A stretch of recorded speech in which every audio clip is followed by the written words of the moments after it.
पाकिस्तान और इंडिया के दरमियान मई के महीने के आगाज़ में क्या हुआ, 6-7 मई को क्या हुआ, 9-10 मई को क्या हुआ, यह अभी भी ज़ेर बहस है।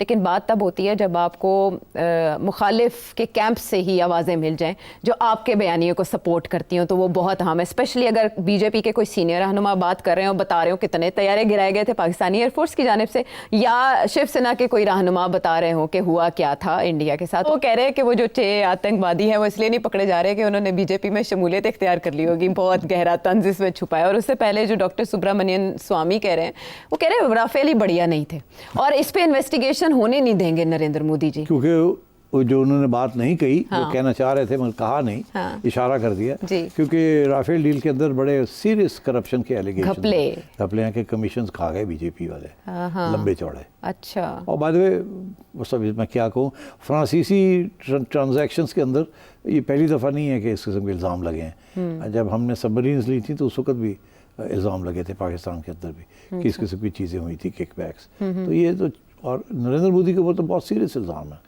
पार्लियामेंट के अंदर भी कि इंक्वायरी करो, इन्वेस्टिगेट करो, अकाउंटेबिलिटी करो कि पैसे कितने खर्च किए, क्या हुआ क्या नहीं हुआ। अच्छा, तो इनका ये पॉइंट आउट करना कि वो तैयारे बढ़िया नहीं थे, बजाय इसके कि ये कहें कि पायलट जो थे वो मुशाक नहीं थे, ये क्या जाहिर नहीं, मेरा ख्याल है पायलट्स की भी गलती नहीं थी और तैयारों की भी गलती नहीं थी। फिर जो चीज़ थी वो आप एडमिट करें कि पाकिस्तान ने जो प्लेटफॉर्म बनाया था इंटीग्रेटेड वॉरफेयर का, और with the help of China, उसकी तवक्को नहीं थी। That is what defeated the Rafale and that is what defeated the Indians. Rafale jet is a first class jet, कोई इसमें शक ही नहीं है, बट वो जो तवक्को कर रहे थे ना कि it will tilt the balance because of its long range radar and long range missiles, वो नहीं हुआ। We were able to block them and we were able to get them because we were integrating our systems with AWACS, satellites, and electronic jamming techniques, and also our long-range PL-15 missiles. Okay, so इस तरह के बयानात Modi government के लिए कितना बड़ा threat हो सकते हैं? आपने पहले ही कहा कि जयशंकर साहब तो एक तरह से खिलवत में जा चुके हैं या कॉर्नर हो चुके हैं, वो एक्सप्लेन नहीं कर पा रहे चीज़ें। फॉर नरेंद्र मोदी ऐसे बयानात वक्त के साथ बढ़ेंगे या वो दबाने में कामयाब हो जाएंगे? तो स्वामी साहब तो RSS, he is a hard line Hindu nationalist जी, और बड़ी इज्जत है इनकी with in Indian hard line circles. इनकी बेटी जो है, she is married to a Muslim and she is a top journalist in India, यहाँ चक्कर भी लगाती रहती हैं पाकिस्तान के। अच्छा। Highly respected. तो इनका लफ्ज़ों में बड़ा वजन है इन इंडिया।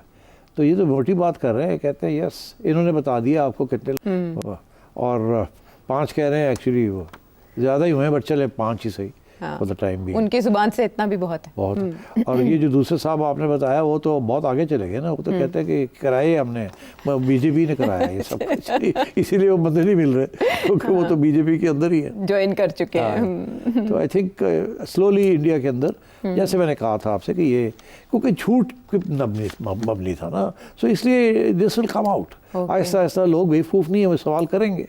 इस वक्त जो रेडिकल नेशनलिस्ट किस्म की रेटरिक चल रही थी वो आहिस्ता आहिस्ता कम हो रही है, दम तोड़ रही है। But at the same time threat अपनी जगह पर मौजूद है जंग का, और आपने इस पर सबसे पहले इशारा किया था। लेकिन हमारे chairman joint chief of staff committee general Sahir Shamshad Mirza, वो सिंगापुर में शंग्रीला डायलॉग फोरम में शिरकत के लिए हैं, तो वहाँ उन्होंने राइटर्स को एक इंटरव्यू में ये कहा कि अब की बार अगर कोई जंग छिड़ी तो मुदाखलत का चांस नहीं होगा।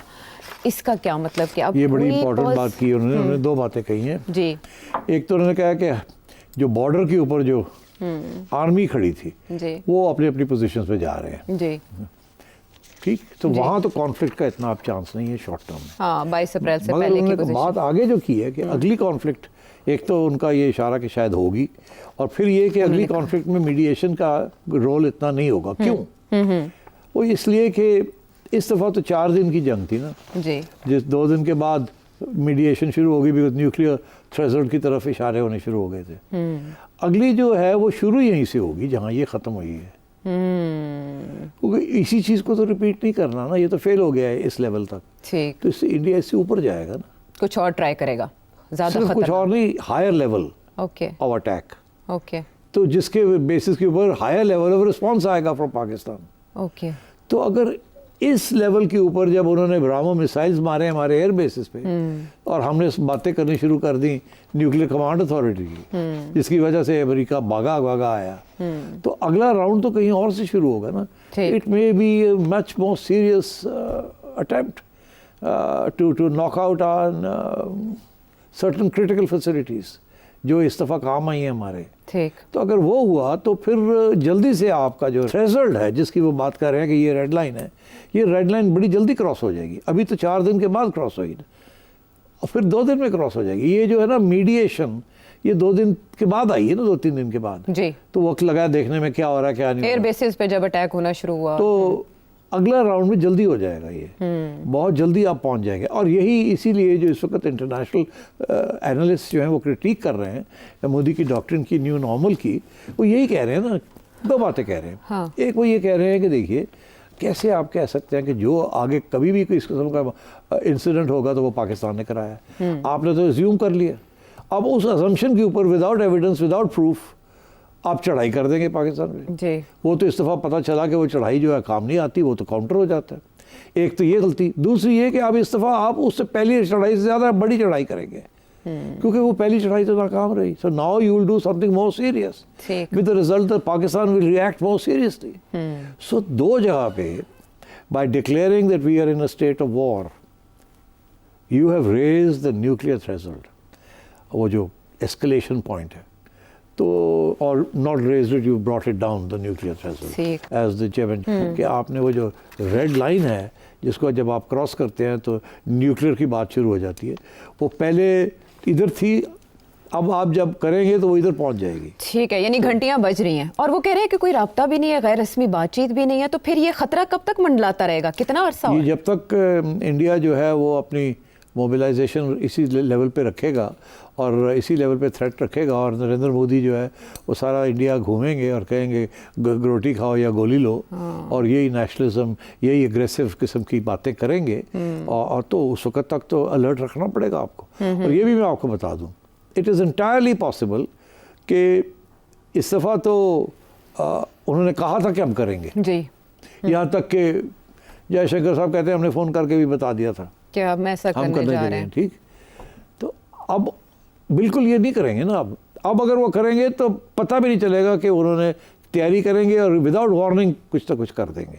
तो element of surprise is very important with the result कि आपको अब 24 आवर अलर्ट पे रहना पड़ेगा आपको, which is a very difficult thing. It's an expensive proposition, it's a difficult proposition. कब तक आप 24 आवर अलर्ट पे रहेंगे? So my sense is that sooner और लेटर हमारी तरफ से पेशकदमी होगी to bring in international powers कि इस क्राइसिस को डिफ्यूज़ करें in a permanent sort of way. ये जो टेम्प्रेरी जो आप सीज फायर हुई है, दिस इज़ नॉट गुड. ये फ्लेयर अप हो गया तो बहुत गड़बड़ हो जाएगी. और इसमें किरदार अमेरिका का ही होगा. किसका होगा? Let's wait and see. Okay, ठीक है. तो ये इम्कानात आपने देखे, आपने जाने, धमकियां भारत की जानिब से भी दी जा रही हैं और जानिब से भी कहा जा रहा है कि भारत का बंदोबस्त कर रहे हैं. इस खतरे को टालने के लिए नरेंद्र मोदी जी और उनकी पॉलिसीज़ का बंदोबस्त करना बहुत ज़रूरी है. वापस आते हैं एक ब्रेक के बाद.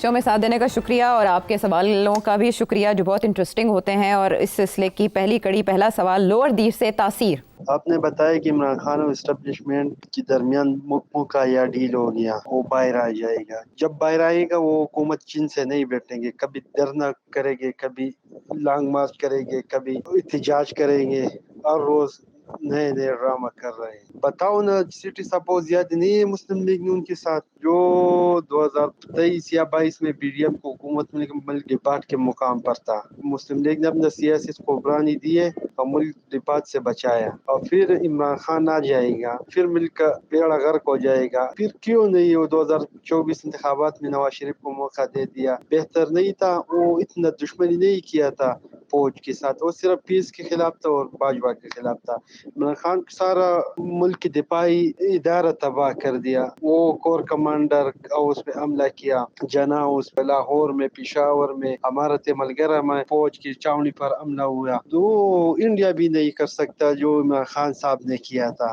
क्या वो नवाज शरीफ को फिर मौका मिलना चाहिए? इमरान खान साहब को मौका मिलेगा, नवाज शरीफ को कोई नहीं मिलता दोबारा मौका. आपने तो मियाँ साहब के दिल की बात की है. नून लीग वाले बड़े खुश होंगे आपकी बात सुन के। तो फिर ये सवाल मेरे से क्यों पूछते हैं आप? मैं अगर इसका जवाब दूंगा तो वो जवाब चलेगा नहीं, तो ये जवाब किसी और से तलब करें, आपको पता ही है कहाँ से ये जवाब तलब करें। बहरहाल बात यह है जी कि मियाँ साहब का बाकी बातें तो जो आपने कही सही हैं, मगर मियाँ साहब के तल्लुकात जो है ना इस्टेब्लिशमेंट के साथ अप एंड डाउन रहे हैं, तो इसलिए थोड़ा बहुत लॉस ऑफ कॉन्फिडेंस दोनों में एक दूसरे के बारे में रहा है। अब ये इतनी जल्दी ये ख़त्म नहीं होता। अब मैं आपको बताऊं, जब ये सब बातें हो रही थी तो उस वक़्त मियाँ साहब भी लंदन में थे, मैं भी लंदन में था, तो ये बातें हो रही थी कि अब यहाँ गवर्नमेंट बननी है, इलेक्शन होने हैं। पहले एक पीडीएम की गवर्नमेंट बनी, फिर एक इलेक्शंस की बात आई कि इलेक्शन होने हैं, सो फिर ये बात आई कि कौन प्राइम मिनिस्टर बनेगा, कौन नहीं बनेगा। तो उस वक़्त मेरा मौक़िफ़ जो कि मैंने मियाँ साहब को बताया था, मैंने कहा था मियाँ साहब आपको प्राइम मिनिस्टर नहीं बनने देंगे, शहबाज शरीफ साहब को प्राइम मिनिस्टर बनवाएंगे। वो शहबाज शरीफ साहब का बहुत अच्छा ट्रैक रिकॉर्ड है इस्टेब्लिशमेंट के साथ, वो कभी ना नहीं करते इस्टेब्लिशमेंट। और मियाँ साहब का ट्रैक रिकॉर्ड ऐसा है कि कभी कभी ना भी कर देते हैं। अब इस्टेब्लिशमेंट जो रही है वो ना नहीं पसंद करती, वो ऑल पावरफुल इस्टेब्लिशमेंट है, वो समझते हैं दे नो बेटर। और कभी कभी मियाँ साहब अड़ जाते हैं। अच्छा, छोटी मोटी चीज़ हो तो कोई बात नहीं है, उससे तो लेन देन हो जाती है। बड़ी चीज़ के ऊपर अगर मियाँ साहब अड़ जाएँ तो फिर इस्टेब्लिशमेंट पसंद नहीं करती। और 3 दफ़ा इस्टेब्लिशमेंट ने मियाँ साहब को अलविदा काफ़िला किया है। तो 93 में किया, उस वक़्त भी इशू पहले बना था कि ग़ुलाम इसाक़ खान प्रेसिडेंट थे। मैं आपको इसलिए याद दिला रहा हूँ ताकि आपको समझ आए, भाई मियाँ साहब को मौका नहीं देते अब, कि उस वक़्त मियाँ साहब ने कहा कि आर्मी चीफ़ मैं लगाऊँगा, और ग़ुलाम इसाक़ इस्टेब्लिशमेंट के हेड थे, उन्होंने कहा नहीं मैं लगाऊँगा। तो वो लड़ाई झगड़े हो गए, जिसमें फिर ग़ुलाम इसाक़ ने आर्मी चीफ़ लगाया जनरल वहीद को, और मियाँ साहब की छुट्टी हो गई। उसके बाद आपने देखा क्या हुआ कि एक आर्मी चीफ़ जनरल जहांगीर करामत ने कोई बात कर दी नेशनल डिफेंस कॉलेज में कि जी एक नेशनल सिक्योरिटी काउंसिल होनी चाहिए जिसके अंदर हम सब बैठे हैं और वो काबीना के ऊपर हो। तो मियाँ साहब ने कहा एक ही गल की थी तुसी, ये तो जमहूरियत के ख़िलाफ़ है, चलो जी अस्सलाम वालेकुम। तो जहांगीर करामत साहब वालेकुम सलाम करके घर आ गए।